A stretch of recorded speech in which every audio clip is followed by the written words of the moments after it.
All right, everyone, we're going to get started. Thank you once again for taking the time to join us for today's webinar on this week's ExPetr Petya ransomware outbreak. So many names for this thing, but we're definitely going to cut through the confusion and answer some today. Seems like it was yesterday that we were here talking about WannaCry, and here we are again, another global attack that I'm sure, as many of us expected, has progressed in severity and in complexity. This is not WannaCry. This is a lot different. So to take you inside what happened this week, we have Juan Andres Guerrero-Saade of Kaspersky Lab and Matt Suiche of Comae Technologies as our presenters. They're going to do a technical dive into the attack. They're going to talk about the multiple distribution vectors that are involved. They're going to talk about the destructive nature of this attack, which is something that's very different, as well as the risks to businesses worldwide and the chances for recovery if you are a victim.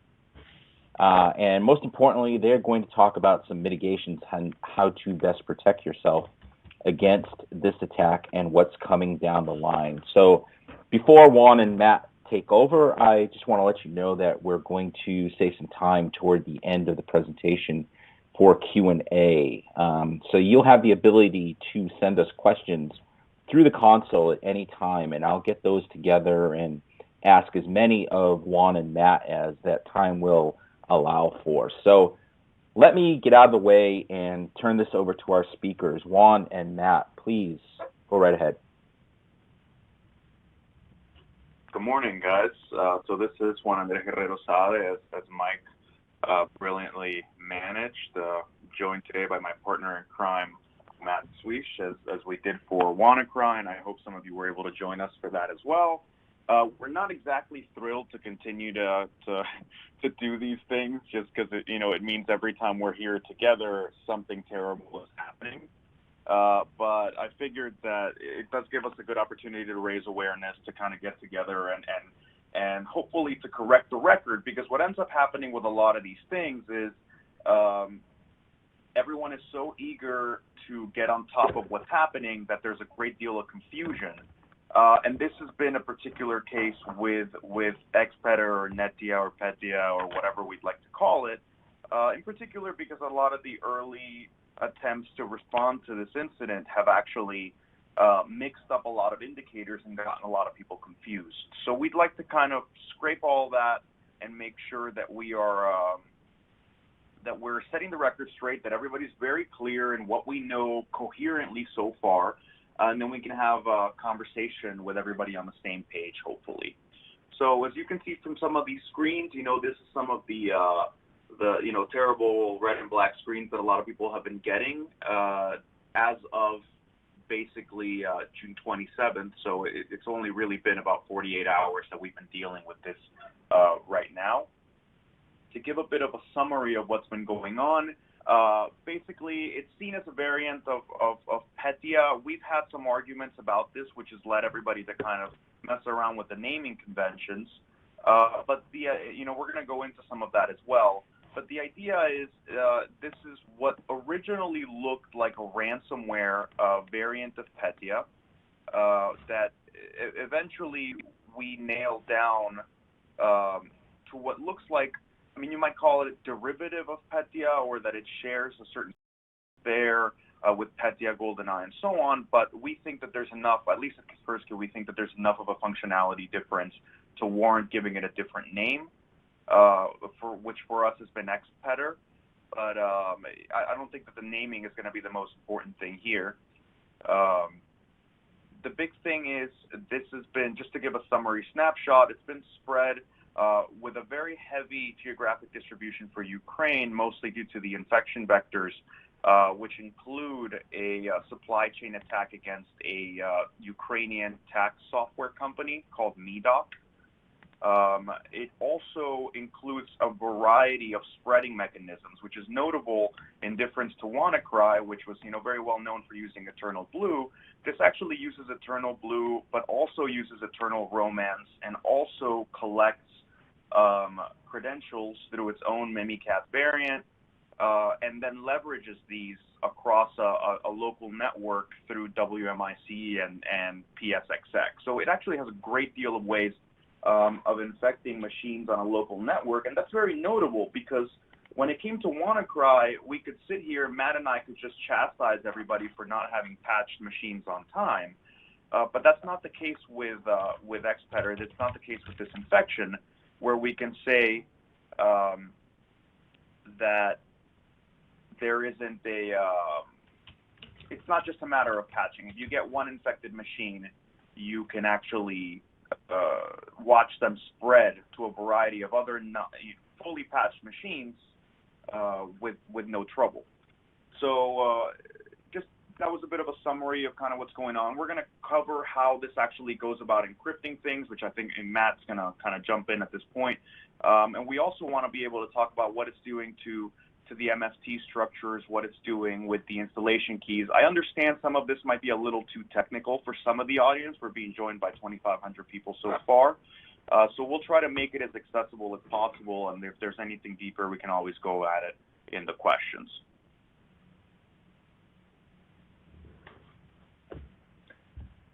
So Microsoft released a pretty good deep analysis that was summarizing how it started.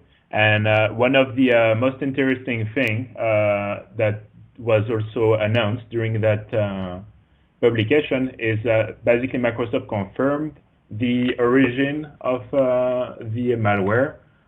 Like we just said, apparently and that was one of the main speculation, is that a Ukrainian company called Medoc was involved in the initial infection.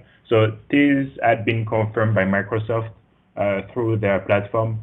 So if you look on that slide, you would see that basically that perf c.dat DLL got executed by the run DLL32 executable, which is really important because initially, as soon as we started to see samples, everybody was like, oh, that's the same infection vector as WannaCry, is purely based on SMB.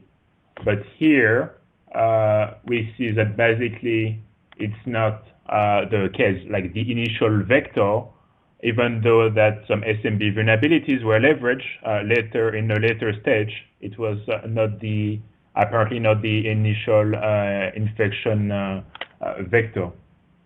So after that, so what happened is, because that rogue update got deployed to all their clients, so it's an Ukrainian company, so most of the initial targets were in Ukraine, as Ran can show later on the Kaspersky stats.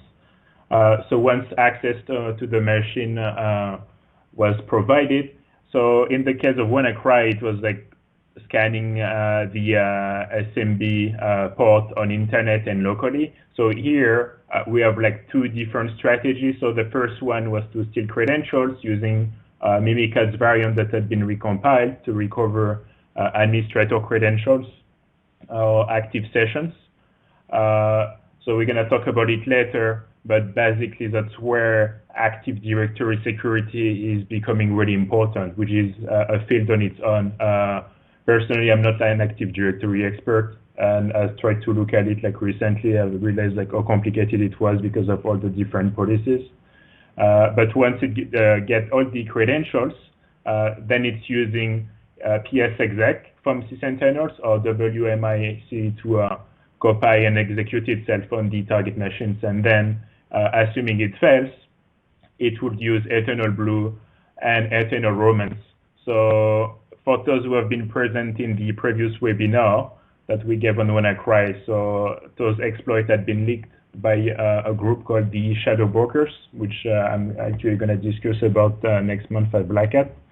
And the origin of those tools are tools that are believed to belong to the NSA. So those like tools cause like a lot of damage, as we have seen with WannaCry, and they're being leveraged again here in that case. And those tools are basically the SMB remote code exploits. So it would look for machines who didn't apply like patches. That patch had been available for a few months now. And also, like since like the signature was actually known, what the malware itself was doing was encoding the actual shellcode with XOR to evade like signature-based detection. I'll let Ryan take that one. Yeah. So essentially, at the end, what we end up seeing is both the malware encrypting the files, but also making some changes to MFT structures and things that would essentially aid in the boot process. There's been a bit of debate, and we are going to address that. I mean, I can already see some of the questions flooding in. So we have labeled this destruction for a very specific reason. Normally, that would not be the consideration with something that's considered ransomware. The idea of ransomware is that you are essentially blocking access, ideally temporarily, to files in order to force somebody to pay. This appeared to be ransomware, but I think that it better fits under the category of destruction for reasons that we're going to go into.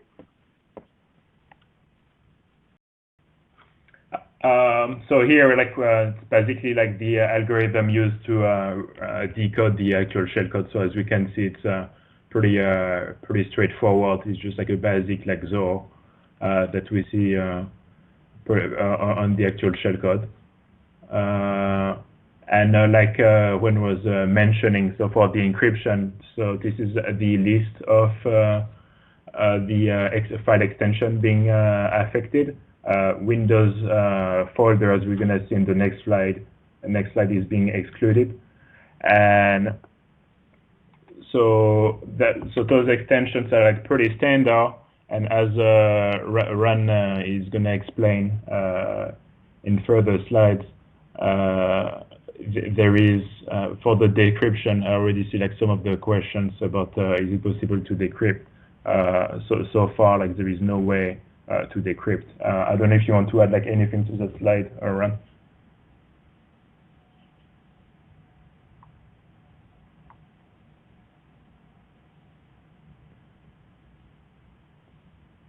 So yeah, here we can see like the actual algorithm where it's looking for all the files. So if the Windows folder is present, we just skip it.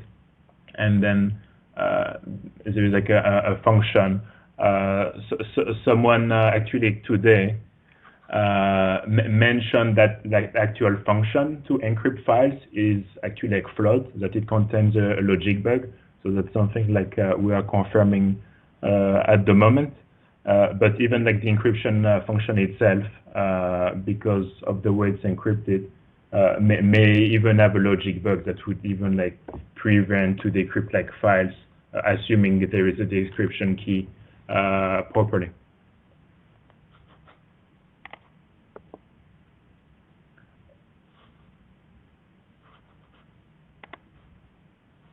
So here we see like the parent function of the once like all the files are being encrypted. So this is like the routine which is called at the end, and as we can see, so there is like a wiper function called under like a certain condition, or if the actual like MBR replacement is failing. Do you want to add anything to that, Ron? Actually, as far as the MBR goes, and I'm already seeing some of the questions flooding in, which I'm trying not to look at too much. As far as the MBR goes, there really isn't as much of a question of whether you can recover the MBR or not and get over with this. I mean, there is encryption happening, as Matt already mentioned. Not to jump ahead to the questions themselves, but this isn't just an issue of what happens with the MFT structures. It isn't just an issue of what happens with the MBR. And there's been a lot of suggestions, which we included in the mitigation section, about relying on something like secure boot to avoid this issue.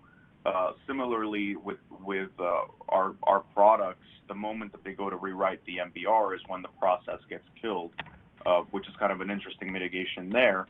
But this is just a part of what they're trying to do, and it is just a part mostly for the sake of displaying that screen that everybody has been seeing. They pretend to be a check disk process, and instead display the ransom note. And that's something to keep in mind, because that ransom note is supposed to keep the installation ID, which is something that we want to discuss in more detail. So Mikko Hipponen at some point came out and sort of started to warn people.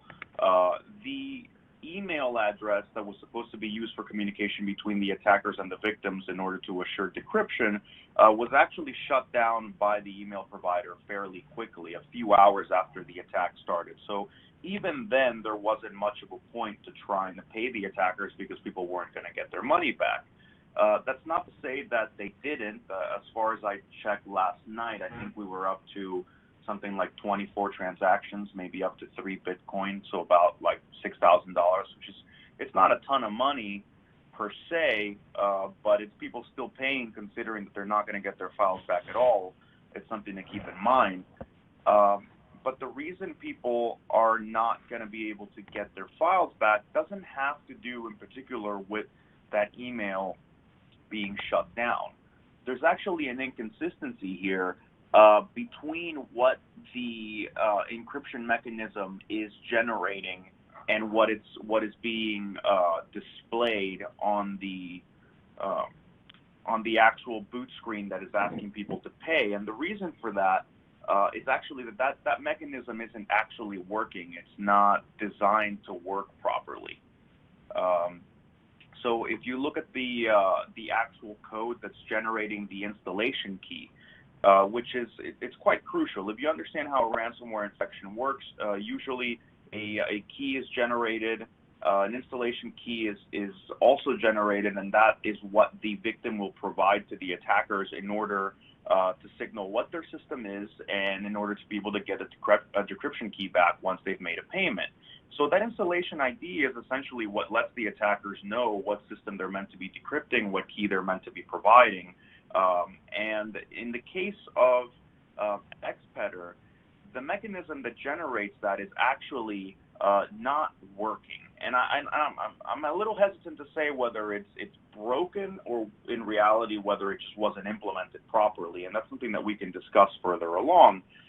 But in essence, what that installation key is doing is it's just being generated from random data, which means that the attackers cannot actually provide a decryption key for the victims.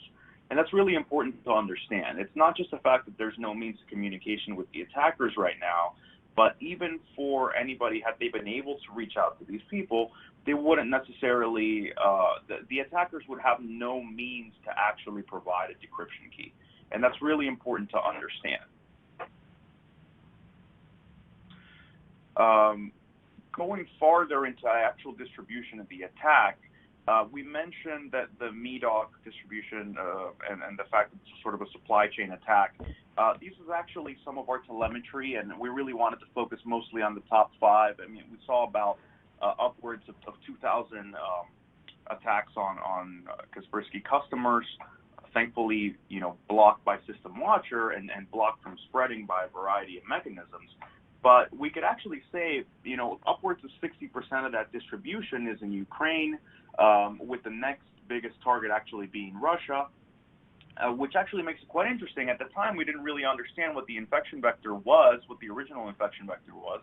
As Matt mentioned, it wasn't eternal blue, quite functioning the way that the WannaCry would have, so it's not like we can talk about it spreading across the internet just wildly and rampantly.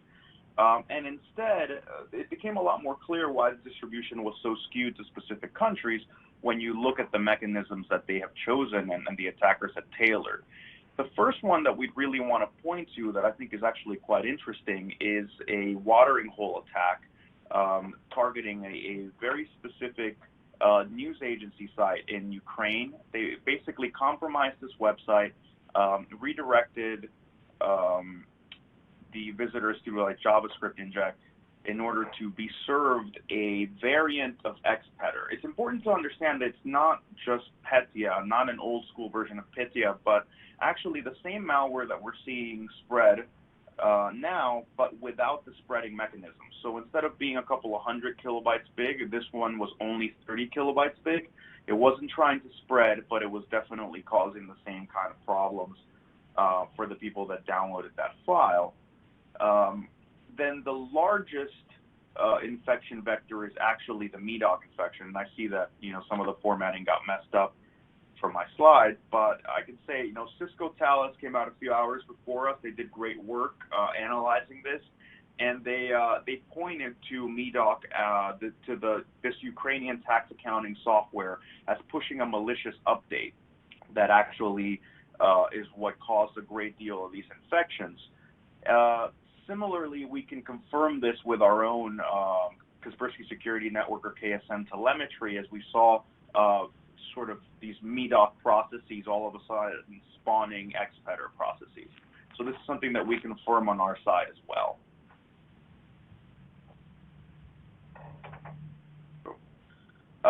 Let me essentially roll back a little bit. There's something really important to understand here, and I invite Matt as well if he wants to kind of mention this, but we're trying to understand who the attackers are as well. Even though we don't necessarily do attribution, we do really enjoy doing clustering, and we want to understand who exactly it is we're dealing with. There's a couple of things to keep in mind here. This is not an unsophisticated attacker. It isn't a run-of-the-mill, script kiddie style person just clobbering a crappy piece of ransomware. If you think about the way that the attack is being distributed and the way that these things were implemented, they chose a very well-positioned supply chain attack, which means access to a particular institution and an understanding of how their update mechanisms work, and then being able to stage that attack successfully. They compromised several sites in order to do the water-holing attack that targeted the same country. And also, if you look at besides the fact that ExPetr is different than Petya, they also went through and did quite a bit of coding work to implement those one days, the Eternal Blue, Eternal Romance implementations, but also cooking up their own version of Mimikatz from source and then implementing that with PSXAC and WMI. There are pieces of this that they've gotten from Petya. There are pieces of this they've gotten from, GoldenEye, from Mimikatz, from, the implementations of the exploits.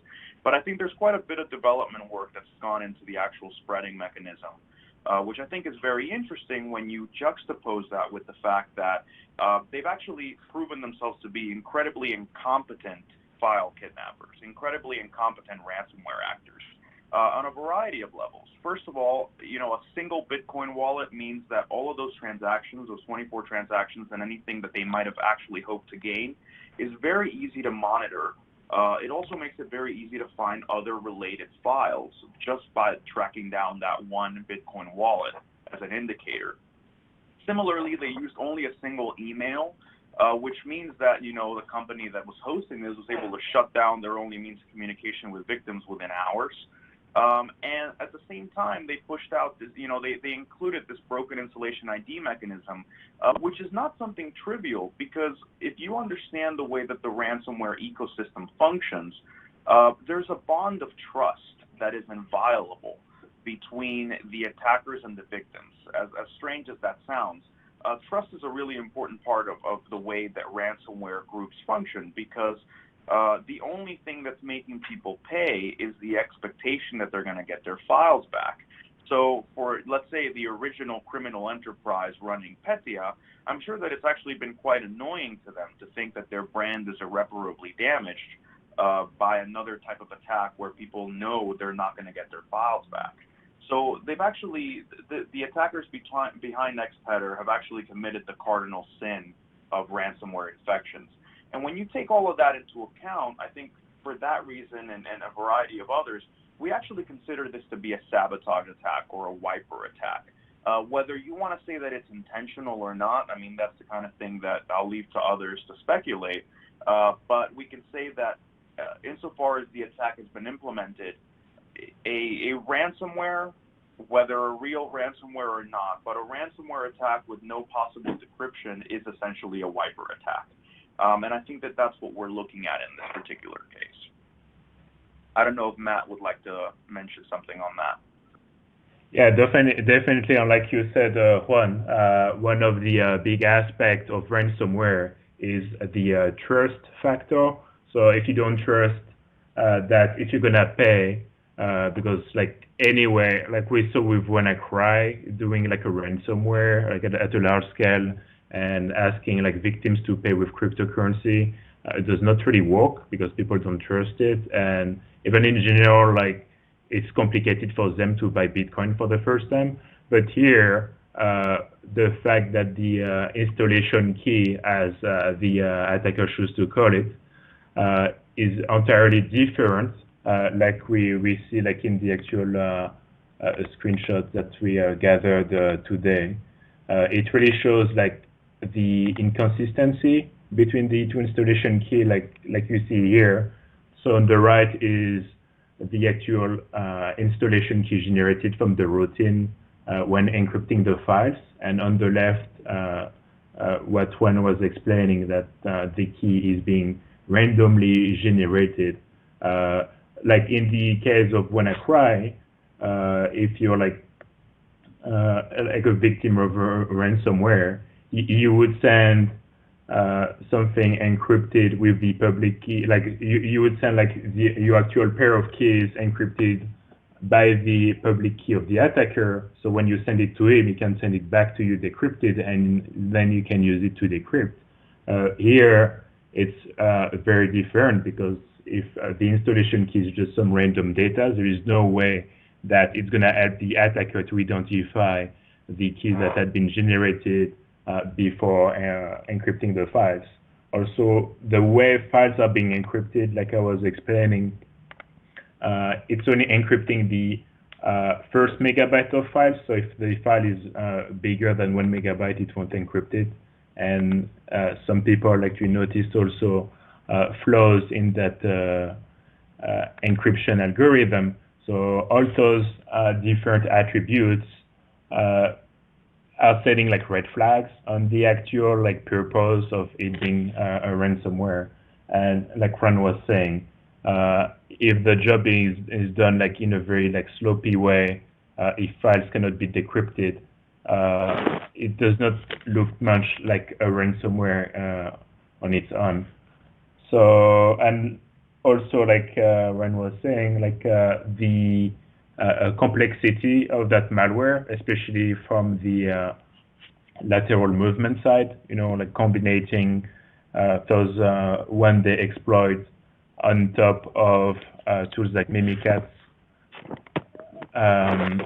is like something like quite, it shows like the actual attacker is not stupid. So now, like if we would like start to discuss mitigation, like I was discussing about the Mimikatz part and the fact it was like moving on the local network using those credentials.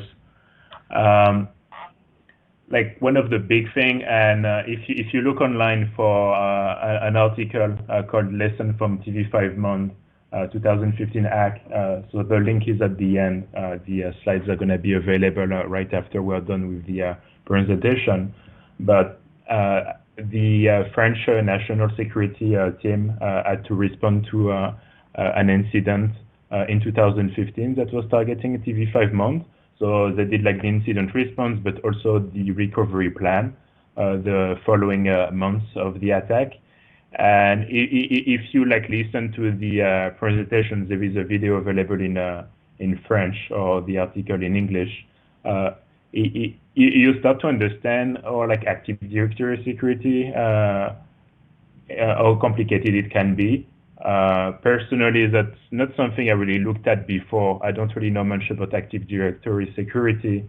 I looked at it briefly, and after listening to that presentation, you realize that for a lot of the actual companies, to avoid those type of lateral movements, you need to have not only an Active Directory person, but an Active Directory security person, which usually would be a separate person. And if you look around, very few people are going to have people like that are going to like design actual like groups, filter users, make sure everything is fine.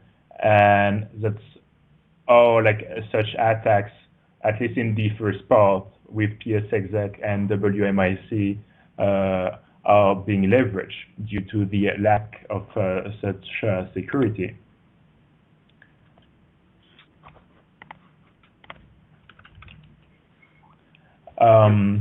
Yeah.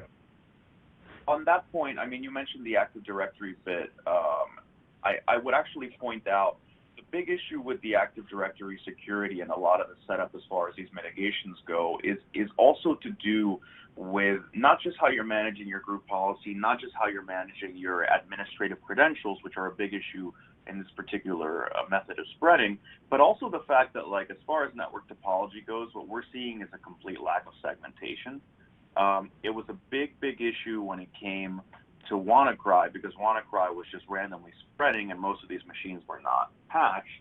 But when it comes to this particular one, the idea of stealing credentials or sniffing credentials and then moving around based on WMI or PSExec or even just manually moving around the network, it's always been an issue. It's an issue with advanced attackers. It's an issue with medium scale attackers. And it's one that it's not just a matter of spreading, but lateral movement in general. And I think it's quite interesting when it comes to an automatic spreader like this, because we get the impression from a lot of the victimology that despite the fact that there are victims outside of Ukraine and Russia that may not seem logical were exposed to the original infection vector of something like MEDOC. You can say, why is an institution in the United States or in Sweden or wherever infected if they're not necessarily using the software. But you have to consider that any institution that had a Ukrainian office that was using this tax accounting could have just had one or two machines infected, but then been on the same domain or been in some way through a VPN or some other means of sharing connection connected back to the mothership and essentially helped spread this quite regularly. So the point of Active Directory security and the point of basically domain management is also a point about segmentation that I think that we need to have a broader discussion about in the security space.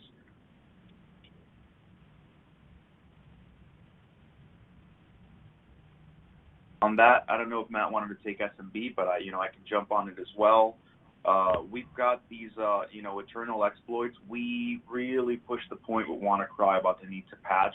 These are not zero-day exploits. I mean, everybody's still using the term zero-day. These are technically 1 days, which is to say they were 0 days. They're no longer 0 days. There is a patch available. There was a patch available even before WannaCry happened. But now there's also an emergency patch release for other operating systems that weren't originally covered. I don't like the idea of victim blaming, particularly when it comes to enterprises, because you don't understand the nuances involved when it comes to patching large-scale enterprises. But please understand how important this is, especially when it comes to such a sweet exploit for people that just want to spread as far and wide as possible. And keep in mind that one vulnerable machine, when it comes to ExPetr, is enough to spread to the rest of your domain because of the other sharing mechanisms. So it's not just a matter of patching, 90% of your machines and 10 is fine, because those 10 may very well spread them onto the rest of your domain. Similarly, and this is crucial when it comes not just to ransomware, but also to wipers, as is proven by this case, please have backups, not just shadow volumes, but real backups, things that are not connected to your machines, not connected to your network in particular. It's important to have offline backups, because if these are connected to the machines that have been infected, they also will be encrypted. They also will be wiped. And you have to keep in mind that it's all the rage right now for vendors to discuss ransomware all the time. But the truth is that any attacker that has the level of access to conduct a ransomware attack has the same level of access they need to conduct a wiper attack. And at that point, there's really nobody to negotiate with about getting your files back. So please keep this in mind, especially for people in the enterprise sector that are managing very sensitive information. Finally, and this is a bit of a plug, I don't do sales, I don't really like pushing product as much, but I am particularly proud of the way that I've seen our product manage this one. since we've invested a lot of technical resources into managing this system watcher heuristic system that's actually been able to roll back a lot of the encryption changes. I'm quite proud of that. So please, if not ours, but any modern, robust anti-malware solution that has strong heuristics. By that we mean, it's not a matter of stopping this on a signature level. It's not a matter of catching it as it comes in through the door. It's a matter of understanding what it's doing to your machines and being able to stop and roll back that process as well. Also for, small and medium businesses and people that feel a little hopeless, we have put this particular technology out there as a free anti-ransom tool. So you really have no excuse not to have some level of protection. It's not a matter of money. It's not a matter of costs. It's a matter of, taking care of your enterprise as best you can. And we're really trying to make that as accessible to everybody as possible. Also, I wanted to add on one of the previous slides. So for the actual SMB vulnerability, if you want to reduce your attack surface, one of the things you can do is disable SMB v1. So there is like a KB that explains how to do that. It's going to be disabled in the next version of Windows. They've announced that recently, since we started to see a lot of the attacks being SMB based. So also one of the questions we were actually wondering is, well, how come was it so easy to erase the MBR? So even if in that case, since it's a pseudo ransomware, we can even call it like a fake somewhere if you want. Like in that case, since the files are being erased, like most of the damage is done by encrypting the files. But when it comes to modifying the MBR boot section, which is by itself a problem because it makes you open to like bootkit and such threats.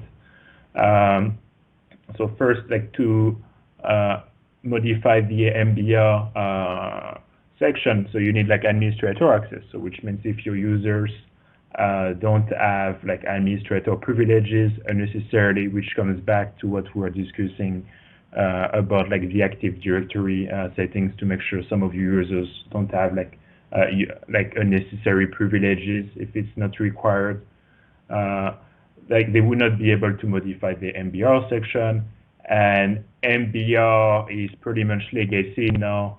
Most of like our machines would be using UEFI. So this is a collection of tweets from today because I was asking for more clarification, and like some people pointed out, if you're using like Windows 10, you can on secure boot.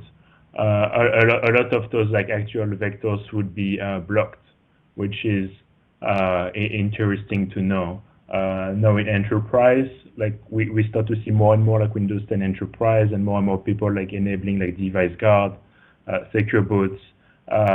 Not many like enterprise are doing it, but we see more and more of those enterprise doing it, which is a positive move by itself.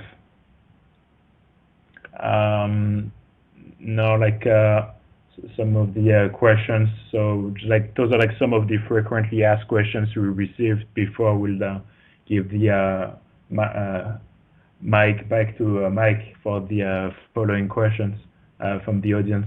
So, like keep in mind, since like it's a ransomware, so the first question and the first priority for the people we didn't forget is like, can people decrypt their files? Can they recover them? So it was a big question with WannaCry, and even though with WannaCry there is no like stable way to recover all your files. Like so far the only solution, even with WannaCry, was to basically recover the private key from memory after reconstructing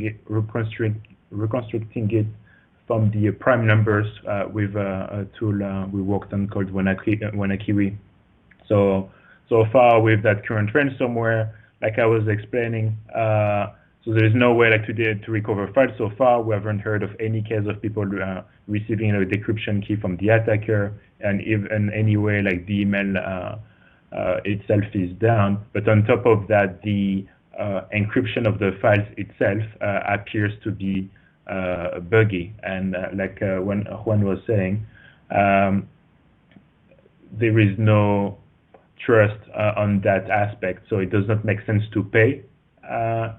And so for the patches we mentioned, some people actually ask if Bitcoin would refund people who already paid. So no, that's not really how Bitcoin works. So if I give you the microphone back, Mike. All right, guys, thank you so much. And it's certainly a lot to digest, a lot of important information there. Before we get into the questions, a lot of people are asking if the slides or recording will be available. And the answer is yes to both of those. We'll have a recording available after the presentation is done. I don't believe it will be translated into different languages. Unfortunately, I apologize for that. As you guys can imagine, a lot of questions are coming in from the audience about recovery and options for recovery if you're a victim, some potential mitigations that are floating out there in the public that people want some clarity on. A couple of questions, though, about initial propagation that I wanted to get to. Eternal Blue obviously got a lot of attention with WannaCry and with this one as an infection vector. You guys mentioned the watering hole attacks. Are you hearing about any other initial infection vectors, or is it primarily Eternal Blue, and then once they're on the local network, spreading using the Windows utilities? As far as I've seen, we haven't gotten any credible reports of other infection vectors, and this is why I was kind of harping on the MEDOC malicious update as being quite so important. Because there's been a lot of essentially mistaken reporting about Word documents and CD 2017-0199 and all these. Right. Basically, the idea that this was just another one of these spam campaigns with an email attachment and somebody shouldn't have opened the file. But I really don't believe that to be the case. We have yet to see any credible sourcing about this, and it seems to be just some mistaken indicators from Loki Bot and some other campaigns that have nothing to do with this. So as far as we've seen, there's the watering hole and there's the malicious update, and then it seems to have spread through all these different mechanisms that are loaded into it, into, potentially other countries through VPN networks, through things that are not segmented properly. But it did hit the Ukraine and Russia the hardest, as you might expect from such a, from that specific primary infection vector. Matt, did you want to jump in and add anything? We always have a lot of questions. Yeah, no, I agree with Ron. Ron pretty much answered the question. Okay. So, as I mentioned, a lot of questions about recovering from a bootloader in MBR, and other questions around that. I know you guys touched on some of that, but can you clarify for the audience any potential means of recovering if you are a victim through bootloaders, things like that? You mean recovering the files or recovering the MBR? The MBR, yes.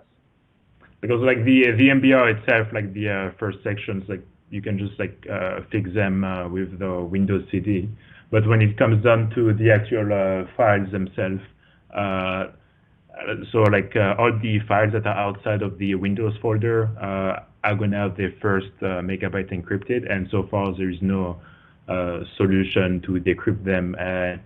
From what we have seen over the past 2 days, it's very unlikely we're going to see solutions for that anytime soon. And even assuming we would manage to get the decryption key from the attacker, it will be complicated due to that potential logical bug in the encryption. So we would have to decrypt in the same order. But on top of that, because of the actual fake bootloader that does not give the real key, the only way to actually recover that key to send to the attacker would be to do an actual forensic search on the raw disk to try to retrieve that README file, which is going to be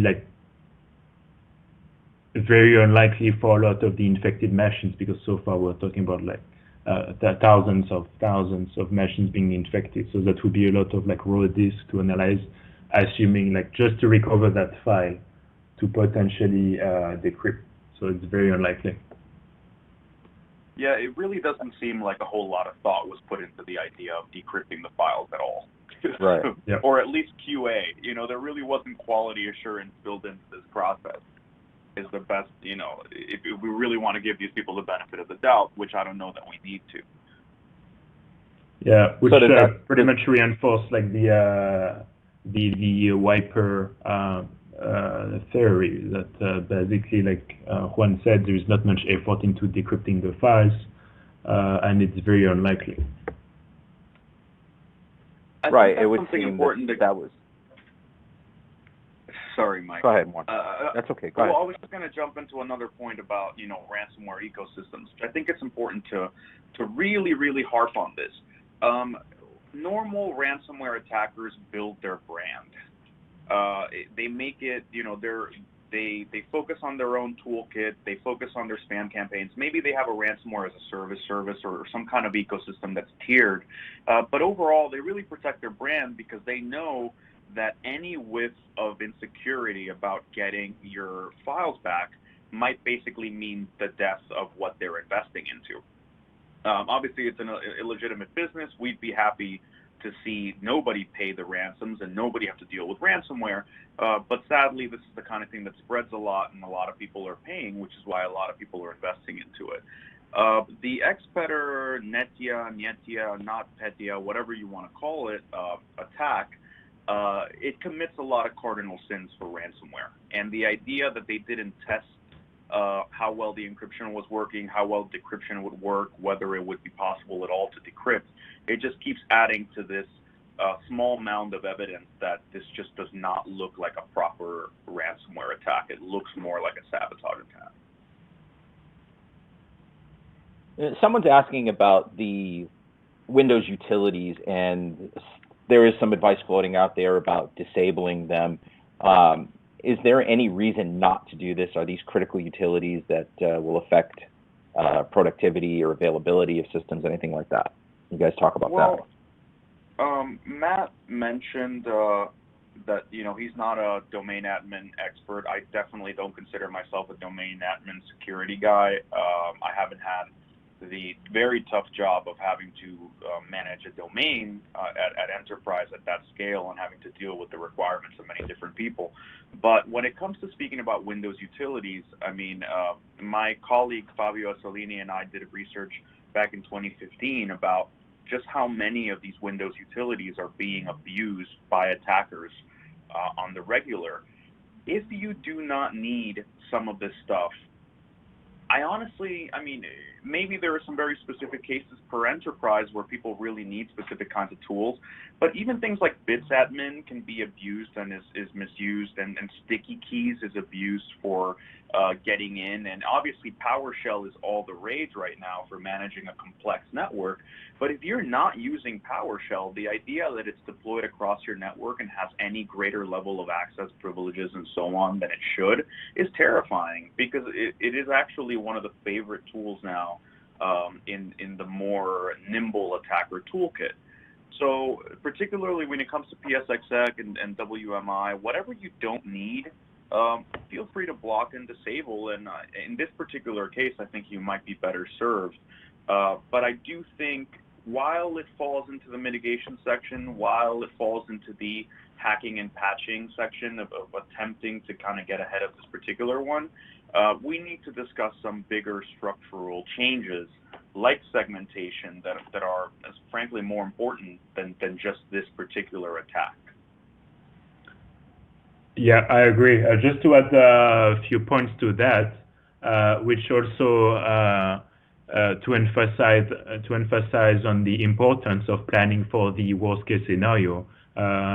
So I assume a lot of the people who are like joining now in the audience may have been victim of that actual ransomware. But if you have not been an actual victim, well, you should start planning now for such a scenario, Because what we have seen like quite often is usually a lot of the companies are taken by surprise because they will not expect such thing to happen to them because they would just assume they're not important enough to be the target of hackers. But what we have seen here, like Juan was explaining, just if you're sharing the same domain, another office abroad may be targeted, or it may just be random because one of your port was actually online. So one of the top priority would actually just to go back to the actual offline backup scenario is to have a strategy to know what do you do if such a thing happened to you. Is your like enterprise collecting enough logs? Are you centralizing all your logs to understand quickly if something like that happened? So keep in mind that here, just like when I create a ransomware, so obviously you know when you have been targeted, right? Like you're gonna have your screen turning red or black, which is making it quite obvious. But in other scenarios, more generally with attackers, if it's someone like trying to steal your documents or even modifying some of your documents without you knowing it, well, you have to be able to track it down. And if something happens, do you have like an actual strategy to collect all the forensic evidence on the machine? And then do you have like an actual strategy to roll back and deploy backups? Like depending if you're using, like a VDI and like someone like the previous question, like, oh, should we be careful of Microsoft utilities? Surely you do, but in a lot of actual scenarios, what we also see is what we regularly see with application deployment as a problem in general for IT admins is often people don't even know what software they're running and what software each business unit actually requires for their productivity. So all those question marks on the internal network is raising questions. Also, what we see is like a lot of the companies outsource their IT management. So when something like that happens, usually you would see a delay in the actual response or recovery because it's a third-party company and there is not enough IT people inside the company to understand the actual network and to provide you an input to take decisions quickly on what to do. So if I would be managing like a large company or even an SMB, I would think of all those questions first as a response plan and as a strategy plan, rather than being distracted by, which utility should we block? Because keep in mind that we don't know what's going to be like tomorrow's threat. So here we see like some patterns with previous threat, but you need to imagine a more generic strategy if you are an IT admin. So we got an interesting question about something that was floating around in the hours following the initial infection about the possibility of creating a read-only PERFC file and distributing that through a group policy or something like that in order to stop the encryption process of the malware. Have you guys seen or heard about any success in this? Can you speak to the viability of this as a potential mitigation? Do you want to take it, Matt? I mean, I've got a lot of bile just kind of spew on this one because I'm not very fond of vaccines. But can you repeat the question? I'm not sure I understood it. So there were some reports early on about the creation of a PERFC file as a vaccine that would stop the encryption process of the malware, and that organizations could distribute it via group policy or something like that. Have you heard about any success in doing so? Is this a viable mitigation? Yeah, like just to go back to the initial slide. So here, like if you look at the actual initial deployment, it's because the actual file, the actual dropper is called like that. So creating that file first would prevent it to be overwritten because of the way it's done. That's a way to mitigate the attack, but like most of the damage by Petya has already been done. So if you haven't been affected by now, it's very unlikely we're gonna see like a second wave due to the initial infection, which is like different from WannaCry, since it was coming through some rogue updates. There's like one big wave here. Whereas like with WannaCry, even now, because it's scanning like all the internet ports and locally everywhere, even now on one of the kill switch I registered last month, I still receive it. But here, like the actual mitigation of creating a file on the disk, yes, it's gonna like help, but keep in mind that this is a short-term mitigation. You have to think of and to understand that file is being dropped on your machine in the first place. And like I was saying, like to a lot of those operations, like including adjusting the token privileges, you need like administrator access. So make sure that your users don't have unnecessary administrator access on the machine. Yeah, that's a much more civil. I think that's a more civil answer from Matt. And look, I think it falls back on the something that we keep mentioning, which is managing an enterprise network is hard. You've got a lot of different stakeholders and a lot of different requirements, and of course you can't just go blocking things willy-nilly. So the idea of having a vaccine like this that nobody's going to notice is in place, it seems appealing at a very simple hindsight kind of level. But I think a lot of what's been pushed about this particular vaccine is it's kind of snake oil hindsight, because there's nothing keeping the attackers from changing that one file name in the second wave. There's nothing keeping them from just throwing in a random number generator that makes it perfc 1234.dat, and then your vaccine doesn't work. So I really don't like the idea of giving a false sense of security to these network administrators who have enough trouble with what they need to get on top of to manage this, by pretending that creating one read-only file is going to fix this. So I think it's really important. It's not that it wouldn't necessarily create a stumbling block for this particular variant of ExPetr, but I really don't think that it's a solution in any way, and I don't think anybody should be investing a whole lot of time into relying on this particular thing. So we have a question about the lateral movement of this attack. And the question is basically, is there a specific sequence of the lateral movement, or is it random? And they're talking about the Windows utilities and Eternal Blue and getting the credentials and so forth. Is there a specific sequence, or is it random?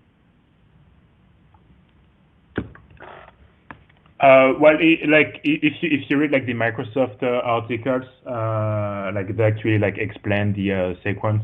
Yes, there's like an actual a sequence. So initially it would like from what I remember in the code.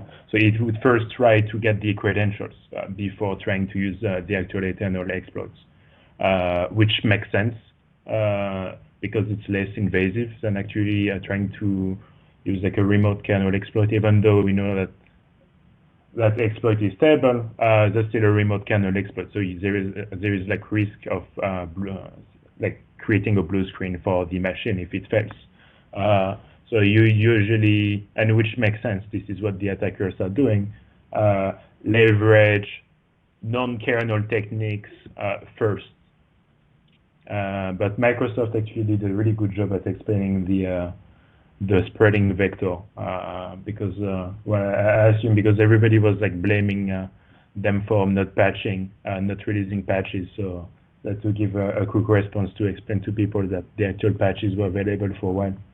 But they did really good analysis. Yeah, I mean, taking advantage of the fact that this is a joint webinar and we don't have to pretend to shill for any single master, Microsoft did great work. Matt released his blog posts over at the Comae site. We released our work over at SecureList. And I'd also, point out that Cisco Thales did great work as well. So if you're looking for some authoritative sources, do hit up Cisco Thales. Do check out the Microsoft blog. We've got some references on the last slide, so we'll leave those up as we answer the rest of the questions, so you can kind of get a sense of where to go. And please, we've also got our stuff on secure lists. So whoever your favorite vendor might be, there's so much confusion based on some early reporting. Please do try to go to some of the more authoritative sources for this one, just to avoid some confusion, because I've been getting pinged by some different incident response teams that ended up chasing down LokiBot and Caro ransomware IOCs for the better part of a day, just because somebody misreported that as having had something to do with this campaign. It does seem to confuse things. The number of names that are floating out there for this particular attack. None of that helps in terms of prioritizing. It's pretty confusing. It's also very difficult name to pronounce. Initially, I didn't even spell it properly when I wrote my first article. And it's Ryan who came to tell me oh, where did you get that name from? I was like, oh, it's not the right name. I thought you had come up with a name. I was really excited. I thought you had come up with a new name, and I was going to use yours. But it's getting pretty hard to follow everything which is happening, and Juan was saying, just with when I cry here, we see multiple security authorities and parties doing the research and sharing it, which makes a lot of difference and help each party to compare their results and also to move faster, especially when it's a crisis mode like that. We see more and more InfoSec collaboration, which is a good sign for the industry. Yeah, I've been complaining about mixed indicators, but the truth is that there's also been people doing amazing work out just on Twitter, just sharing their own reversing, sharing their own findings, and they've helped a lot. And people that have shared with me privately as well. So there are moments when this community really does shine together for the well-being of everybody. Absolutely. So we have time for a few more questions. We got an interesting one here about the credential stealing part of this attack. Is there any way to get in front of just that part of it? And if you can, as a mitigation, does that prevent the ability of the Windows utilities from spreading the malware locally? I don't know, Matt, if you have strong views on this. The question was if there's a utility to prevent the malware to spread locally, right? I think they're saying, is there a way to get ahead of the Mimikatz stealing of the credentials? Well, for the credential, for the stealing of the credentials, so Microsoft is catching up every time, and even if you Google pass the hash, all those things on the MSDN, you would find actual resources and articles from Microsoft to prevent it. I think some software vendors, I forgot the names, prevent some of the access of the actual registry file on disk or such things. But by design, a lot of the mitigations are coming directly from Microsoft directly. But like I was explaining before, keep in mind that one of the main reason the attack also is working, in the case of WannaCry, so we had a remote kernel exploit, and then a DLL was being injected from the kernel mode. So they already had the iOS privilege because they came from kernel mode, right? Whereas here, in the first point of entries, a lot of that is due to the fact that also a lot of users had too much privileges. We didn't see any local privilege escalation exploit in that ransomware. Not that it's not gonna happen in the future, but if that's why I was also I keep emphasizing on the Active Directory security, is a lot of the actual threat also due to the fact a lot of the users have a lot of unnecessary privileges, or that some that PS exec is enabling admin privileges to some machines because of the lack of limited permissions. So a lot of those things would be the first prerequisite for a tool like Mimikatz to happen, and also for ransomware like that. That's why really, if I would have to give three advice, the first one would be the offline backup. The second one would be to review the entire Active Directory 3 of the organization, and the third one would be to have an actual recovery plan, incident response plan from that aspect.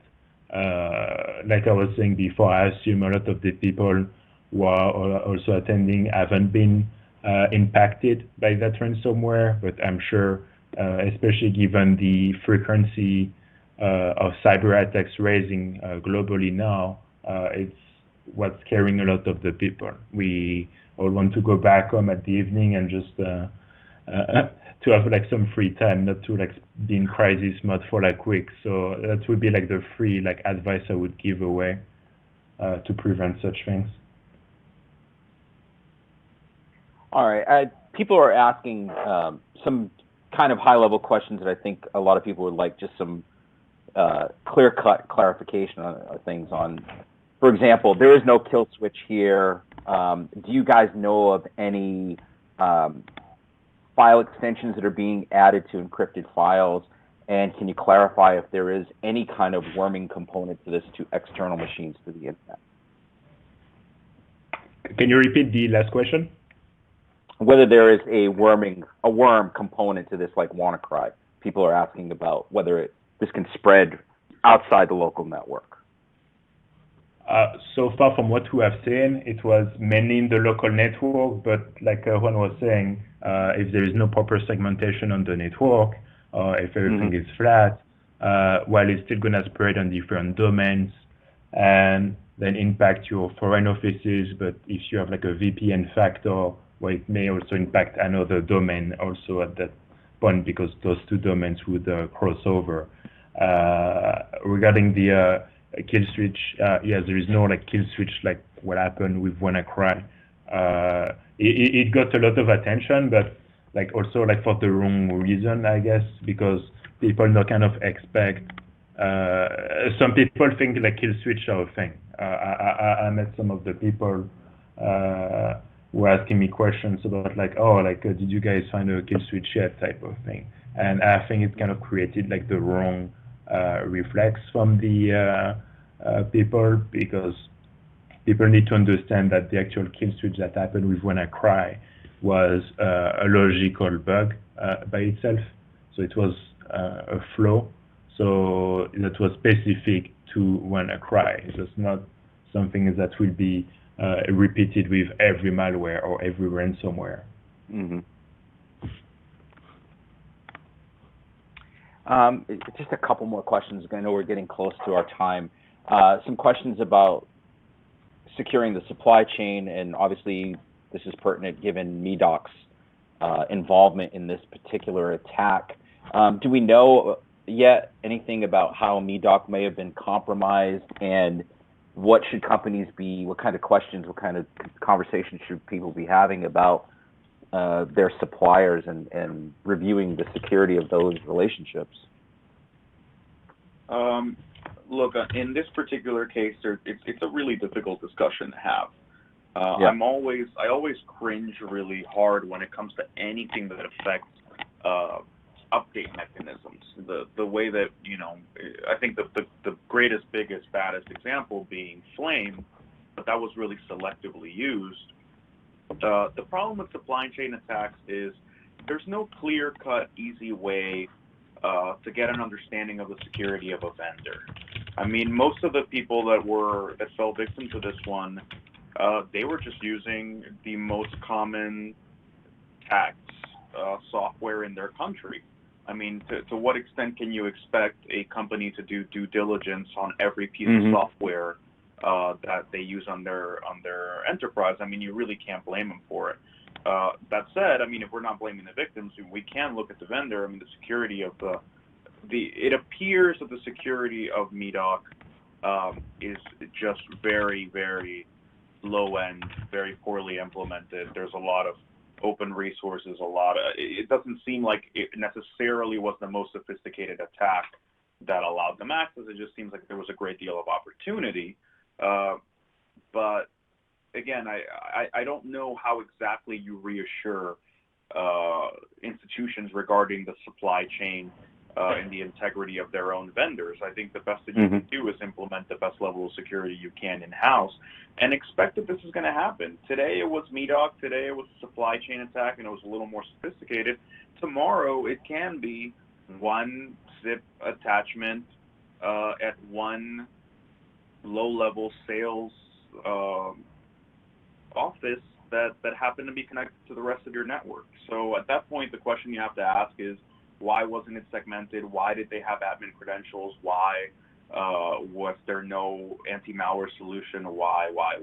And all those things are actually within the control of the network administrators.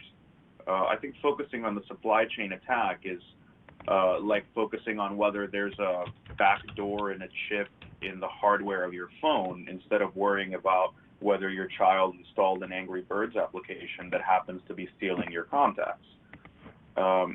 It's so high level and so outside of your control, it assumes that you've somehow nailed down all the things that you can control. All right, excellent. Guys, I think we're up against our time, but I definitely wanted to give each of you a chance just for a final thought, a final comment on this attack and maybe what we're in for next month.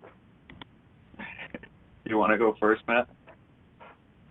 Well, those webinars are almost becoming a monthly thing. Hopefully it does not become a weekly thing.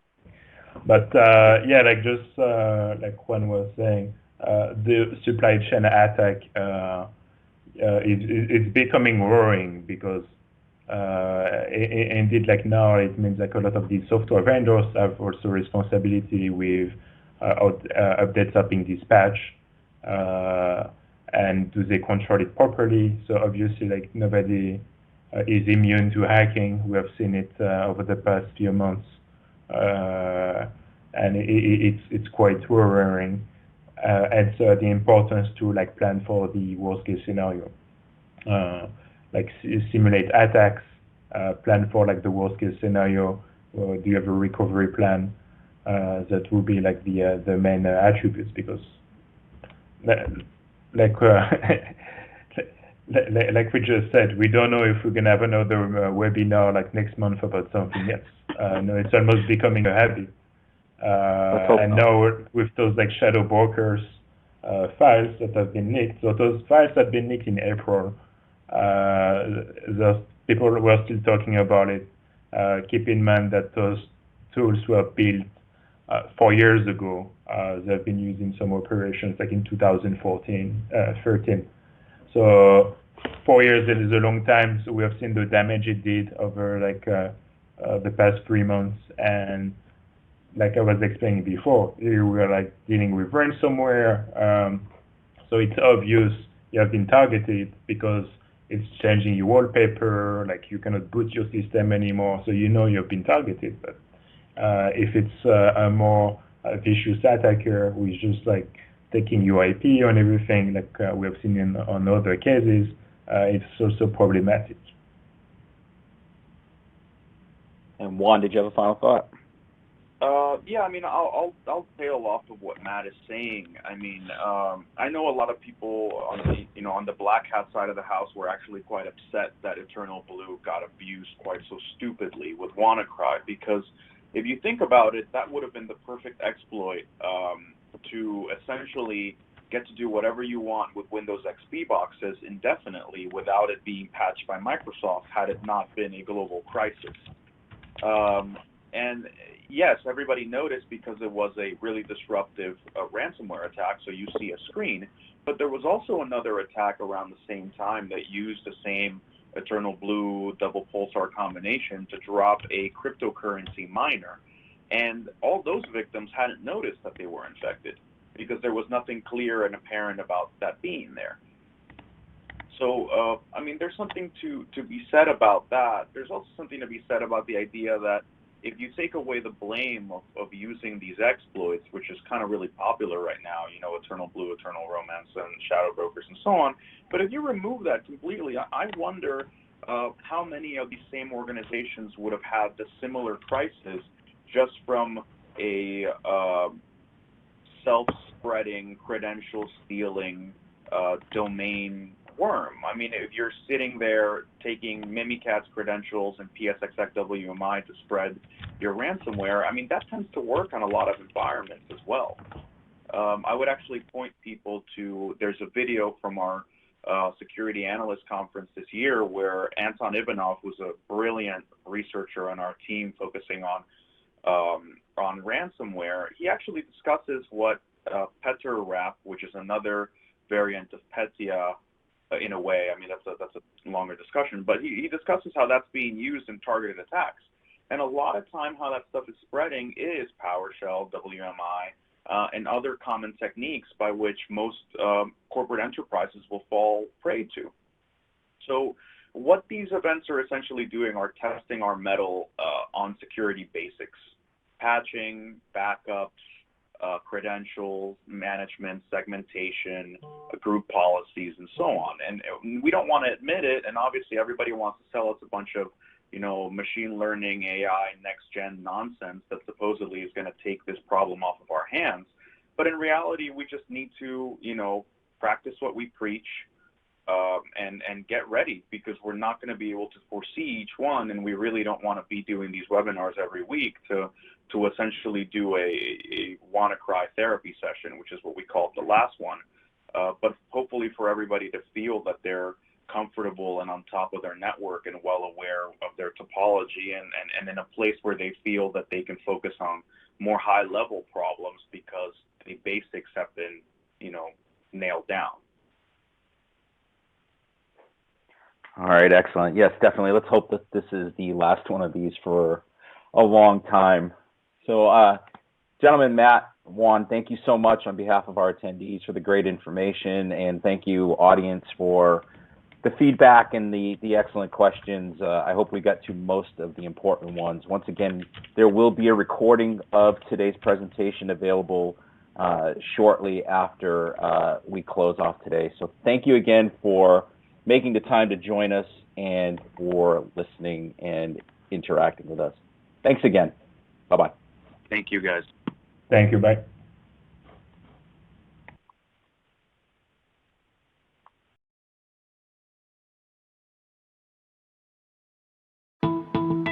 This live webcast has now finished. Thank you for taking part. A recorded version of the